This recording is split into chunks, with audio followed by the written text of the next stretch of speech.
Good speaker और fluent speaker बनने के लिए सबसे इंपॉर्टेंट है वोकैबुलरी। इवन गुड राइटिंग और इंप्रेसिव राइटिंग के लिए भी सबसे इंपॉर्टेंट है वोकैबुलरी। तो आज हम बात करने वाले हैं वोकैबुलरी को बढ़ाने वाले वर्ड्स की, उन्हें बोलते हैं phrasal verbs. I am Deepika and you are watching learn English with Deepika. I request everyone to watch this video till end because मैं बहुत सारे phrasal verbs की बात करने वाली हूँ, उनके मीनिंग बताने वाली हूँ with examples और उनको कैसे यूज करते हैं in your speaking skills, in your writing skills. So please don't forget to like, subscribe and press the bell icon on. तो बात करते हैं phrasal verbs की। phrasal verbs होते क्या हैं? फ्रेजल वर्ब जो होता है वो होता है एक वर्ब का कॉम्बिनेशन, किसके साथ? एक प्रेपोजिशन के साथ, एक एडवर्ब के साथ, या फिर एक एडवर्ब और एक प्रेपोजिशन दोनों के साथ। So there are 3 types of phrasal verbs. लेकिन फ्रेजल वर्ब बनते कैसे हैं, जो मैंने आपको अभी बताया इनिशियली, एक वर्ब का कॉम्बिनेशन। अब वर्ब क्या होता है?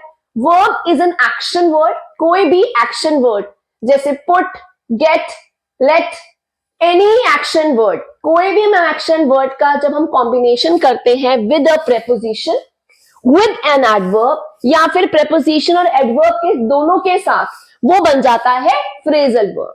मैं एक बात बता दूं, बहुत ही इंपॉर्टेंट, फ्रेजल वर्ब्स को लर्न करने की कोई ट्रिक्स या कोई टिप्स नहीं होती है। This comes only with the practice, this comes only with learning. तो जितना आप इसको पढ़ेंगे, जितना आप इसके एग्जाम्पल्स को देखेंगे, जितना आप इसको यूज करने की कोशिश करेंगे, ऑटोमेटिकली दिस विल इंप्रूव। लेकिन उनका मीनिंग समझना बहुत जरूरी है, बिकॉज कई बार क्या होता है, उसका मीनिंग गलत समझ के उसका यूज गलत हो जाता है। So the main point is you have to understand the meaning of the phrasal verbs, ताकि आप उसका सही यूज कर सके। तो बात करते हैं phrasal verb with a preposition. तो प्रेपोजिशन क्या होता है? Which tells the position, direction. अगर मैं देखूं इन वर्ड्स की, on, in, at, for, into, after and so many, there are so many preposition. जब हम किसी वर्ब के साथ इन प्रेपोजिशन का कॉम्बिनेशन करते हैं, वो बन जाता है phrasal verb with a preposition. For example, look के साथ मैंने लगा दिया एट, तो ये बन गया phrasal verb with the preposition. Look for, look at, look into, all these examples show that I have used phrasal verb with the preposition. मैंने एक verb के साथ preposition लगा दिया। Now let's talk about phrasal verb with an adverb. इसमें क्या होता है, हम कोई भी adverb verb के साथ लगा देते हैं। Adverb example, up, down, ये आपका place बता रहा है, out, back. So any adverb which we add with the verb, it becomes phrasal verb with an adverb. For example, look forward is one of the examples which show कि हमने phrasal verb combination किया है with adverb to form this word. Now let's talk about phrasal verb with the combination of a preposition and adverb. अब हम बात करेंगे जब हम phrasal verb form करते हैं, जब हम add करते हैं verb के साथ एक preposition और एक एडवर्ब। हम वर्ब के साथ एक प्रेपोजिशन और एक एडवर्ब ऐड करेंगे। For example, look forward to, एक वर्ब है लुक, लुक जो है एक वर्ब है, फॉरवर्ड जो है आपका एक एडवर्ब है, और हमने टू लगा दिया एक प्रेपोजिशन। तो हमने क्या किया, एक वर्ब के साथ एक एडवर्ब भी लगाया है और एक प्रेपोजिशन भी लगाया है। So these are the 3 different types of phrasal verbs. लेकिन जैसे कि मैंने आपको बताया, फ्रेजल वर्ब्स को लर्न करने की कोई ट्रिक्स नहीं होती, कोई टिप्स नहीं है। You have to understand them, you have to learn their meanings, and the more you will look at the examples, जितनी आप प्रैक्टिस करेंगे उतना आपके लिए इजी हो जाएगा।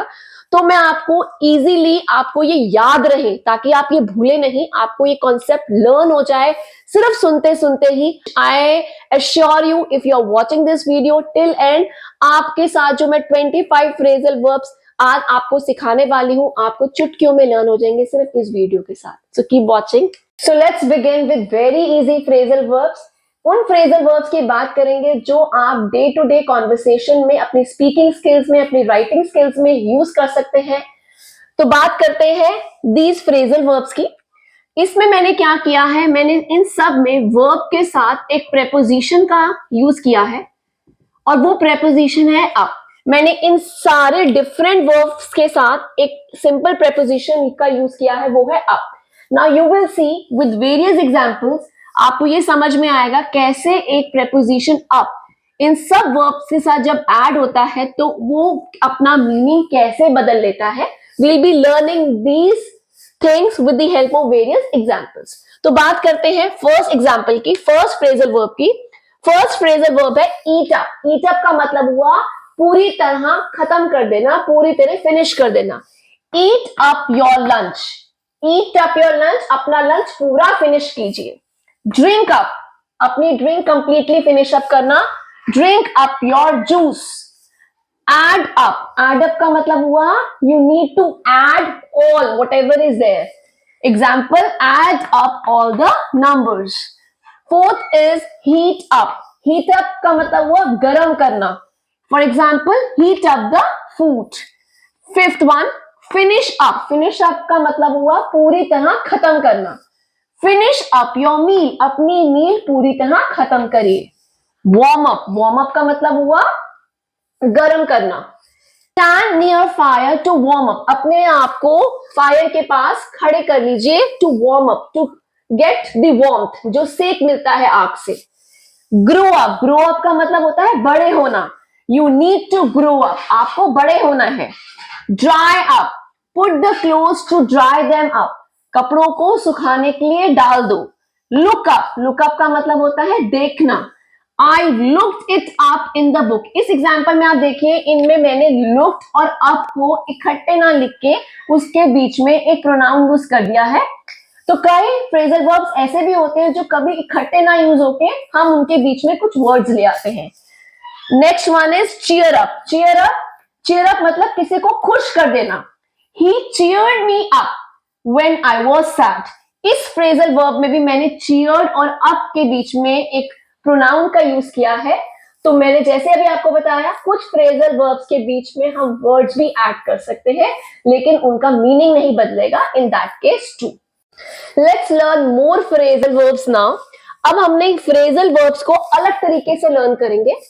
इन एग्जाम्पल्स में मैंने क्या किया है, मैंने जो वर्ब है वो सेम रखा है इन ऑल द वर्ड्स. मैंने जो अब फ्रेजल वर्ब्स पे किए हैं आपको समझाने के लिए, उनमें वर्ब सेम है जो कि वर्ब है पुट. और मैंने क्या कर दिया है, मैंने अब प्रेपोजिशन चेंज कर दिए हैं. Put in, put out, put off, put away, put buy, put forward, put on, put over, put together, put up. तो मैंने इन फ्रेजल वर्ब्स में क्या किया है, मैंने वर्ब को सेम रखते हुए प्रेपोजिशन को चेंज कर दिया है. So now we will see the examples and I will explain you the meaning of these phrasal verbs also one by one. Put in. Put in का मतलब क्या होता है? Put in का मतलब होता है जब आप कोई चीज इंस्टॉल करते हैं. For example, he had to put in a new heating system because of cold. ठंड के कारण उसने हीटिंग सिस्टम को इंस्टॉल किया. Install, put in. Put out. Put out का मतलब होता है एक्सटिंग्विश करना. एग्जाम्पल से समझेंगे. He put out his cigarette before entering the school. उसने अपनी सिगरेट को बुझा दिया स्कूल में एंटर करने से पहले. Put off. Put off का मतलब होता है कैंसिल करना या पोस्टपोन करना. He put off the program in this example. Put away. Put away. She put the book away after finishing the work. काम को खत्म करने के बाद बुक को संभाल के रख देना. Put away.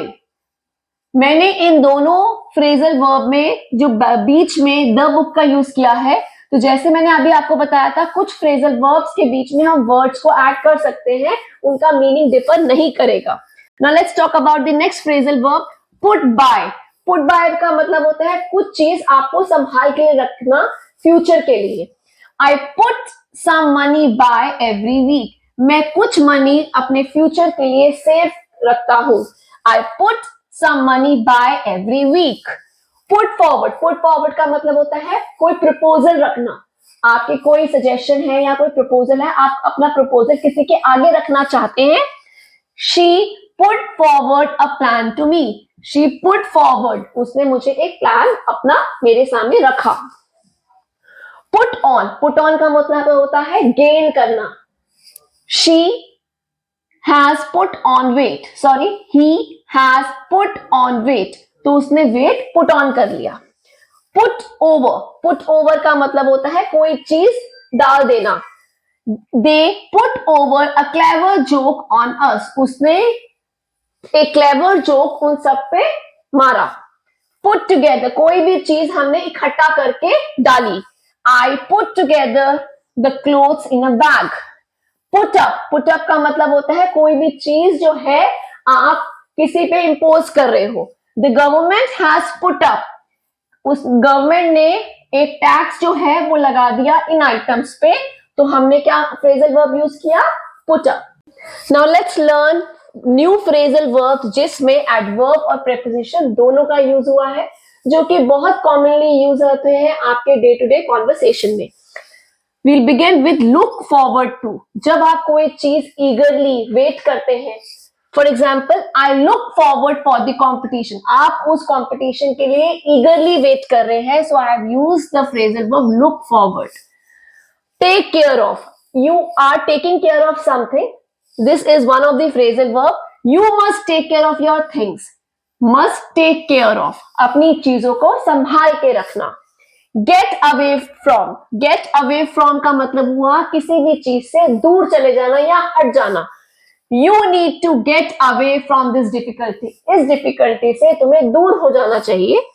Look up to. जब आप कोई चीज या कोई इंसान की तरफ देखते हैं, उसकी तरह बनना चाहते हैं या कोई चीज लेना चाहते हैं, I look up to him, मैं उसकी तरह बनना चाहता हूं.